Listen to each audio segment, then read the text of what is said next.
সুন্দর দাসী বাজার কিনে এনেছিলাম। আজকে দাসী না খেয়ে আজকে কেমন শুকিয়ে গেল। না, আমি দাসীকে দিয়ে আজকে একটা কথা বলবো। ওগো দাসী, ওগো দাসী, আমি দেখেছি যে খাবার আমি তোমাকে দিচ্ছি, তুমি তোমার সন্তান খাওয়ার পরে যেটুকু থাকে তুমি ওইটুকু খাও। মায়ের আদর, আজ থেকে সেই কাজ আর করিতে হবে না তোমাকে। আজ থেকে তোমাকে তোমার ছেলে আমার এই যে একটি মন্দির আছে, সেই মন্দিরে প্রতিনিয়ত আমার এই পূজা অর্চনা তুলে নিয়ে আসবে। তার পরিবর্তে আমি তোমার সন্তানকে আমি খেতে দেব। তার পরিবর্তে আমি তোমার সন্তানকে খেতে দেব। আর আজ থেকে তোমার সন্তানকে তোমার ভাগের খাবার থেকে খাবার দিতে হবে না। এই রুহিদাস, এই যে ব্রাহ্মণের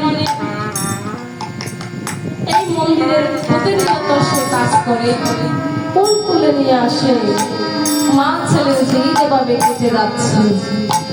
আর রাজা হরিশ্চন্দ্র, রাজা হরিশ্চন্দ্র এই যে বিশ্বামিত্র মুনি রাজা হরিশ্চন্দ্রকে তখন তাড়না দিচ্ছে। ও হে রাজা হরিশ্চন্দ্র,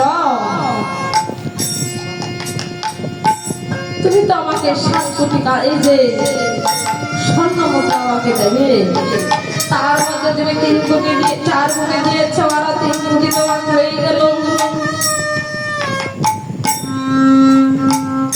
সেই দানের দক্ষিণ তোমার কোথায়? আর দিকে রাজা হরিশ্চন্দ্র সেই কার্য করলেন। সে ভাবলেন আমিও আমাকে এই কাশিদাম বাজারে বিক্রি করে পেল। তখন সে কি করলেন, কাশিদাম বাজারে যে করতে লাগলেন, কে কে এই দাসী এই নকর নিবে, এই বাজারে কে নকর নিবে। ওরে বাজারে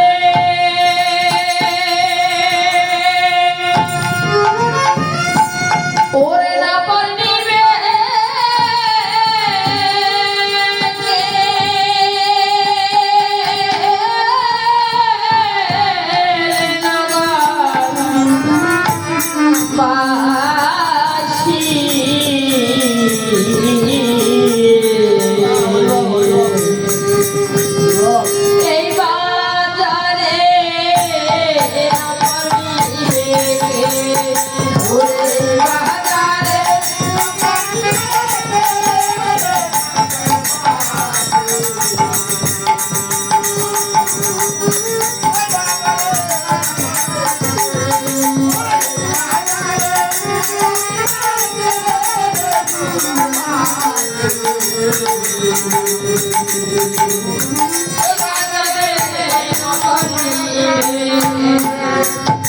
ওরে নকর নিবে কে রে বাইরে, নকর নিবে কে, আমার অজালয়ে এসে ওরে 3 কোটি সোনা দে নগরবাসী।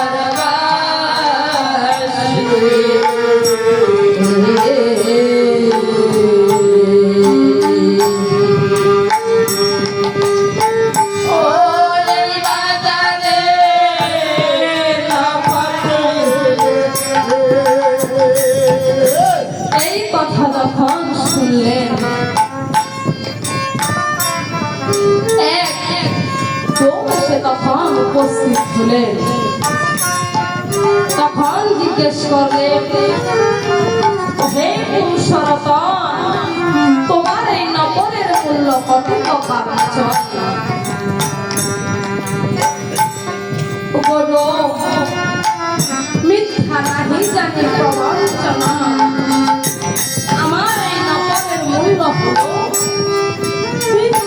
সোনা।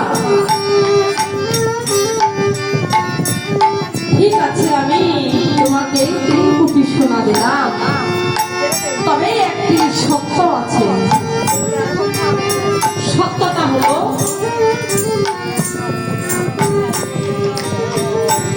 আমাকে কি কাজ করতে হবে? হে পুরুষরতা, আমাকে কি কাজ করতে হবে? এই যে বারাণসী নদীর তীরে সেইখানে তুমি মরা পড়াইবে। প্রতিটা মরা পড়াইতে তোমাকে 50 পাউন্ড করে নিতে হবে।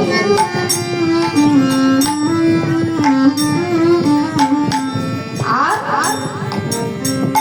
এই যে আমার শুকরের পাল আছে, সেই শুকরের পাল আমার দেখাশোনা করতে হবে। আর এই শুকরের যে মলমূত্র আছে, তোমাকে সেই মলমূত্র পরিষ্কার করতে হবে। আমি মরা পড়াইতে পারবো, কিন্তু আমি এই শুকরের পালের আমি এক মলমূত্র আমি পরিষ্কার করতে পারবো না। কারণ কেন পারবে না?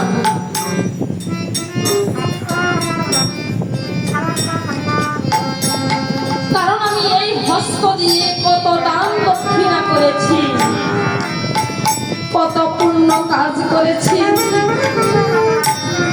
আমি এই হস্ত দিয়ে আর আমি এই শুকরের মলমূত্র পরিষ্কার করতে পারবো না।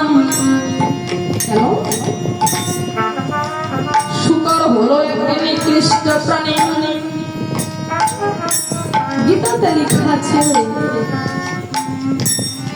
যে নিকটে থাকিয়া গীতার অর্থ শ্রবণ করে না, সে বারবার শুকর হইয়া জন্মগ্রহণ করে। তাহলে শুকর হলো এমন নিকৃষ্ট প্রাণী, আমি এই নিকৃষ্ট প্রাণীর আমি মলমূত্র পরিষ্কার করতে পারবো না।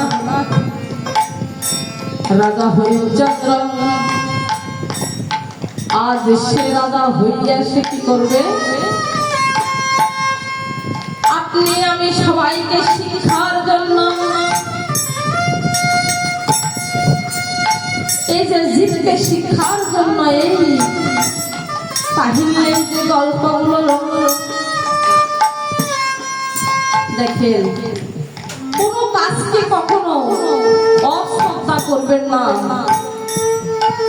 একমাত্র ছুরি, এই যে ঠকবাজি, মিথ্যা কথা, এই যে প্রবঞ্চনা করা, এগুলো হচ্ছে কি নিকৃষ্ট কাজ। যে মুচি সে জুতার সেলাই করে সে কি করে? উপার্জন করে। জেলে মাছ বিক্রি করে সে অর্থ উপার্জন করে, সবাইকে নিয়ে সে পরিবার পরিজন নিয়ে সবাইকে নিয়ে সে কি করে? সুখে তাদের মা বাবা আছে তার সেই ক্ষুধা নির্বাহ করে। এই যে রিক্সা চালক, সে রিক্সা চালিয়ে তার পরিবারের সাইজানি খায়। এই পৃথিবীতে সবচেয়ে নিকৃষ্ট কাজ হলো ঠকবাজি, মিথ্যা কথা বলা, চুরি করা। এটা হচ্ছে সবচেয়ে নিকৃষ্ট কাজ। আর না হলে পৃথিবীতে কোনো কাজ নিকৃষ্ট না, সব কাজই সমান। কোনো কাজকে ঘৃণা করা উচিত নয়। যারা সেলুন কাজ করে তাদের কাজও ভালো কাজ। কোনো কাজ, কারণ এই যে ভগবান তাকে কখন কোন জায়গায় নিয়ে দাঁড় করায় কেউ বলতে পারবে না। রাজা হরিশ্চন্দ্র কি সে বলতে পারত? তার এই যে রাজ্য ধন সব সে হারিয়ে ফেলল।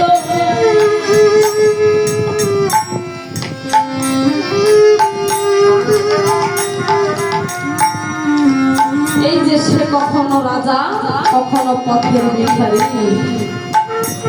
চিরদিন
কাশিরাম বাজারে রাজা হরিশ্চন্দ্র বিক্রি হইয়া গেল।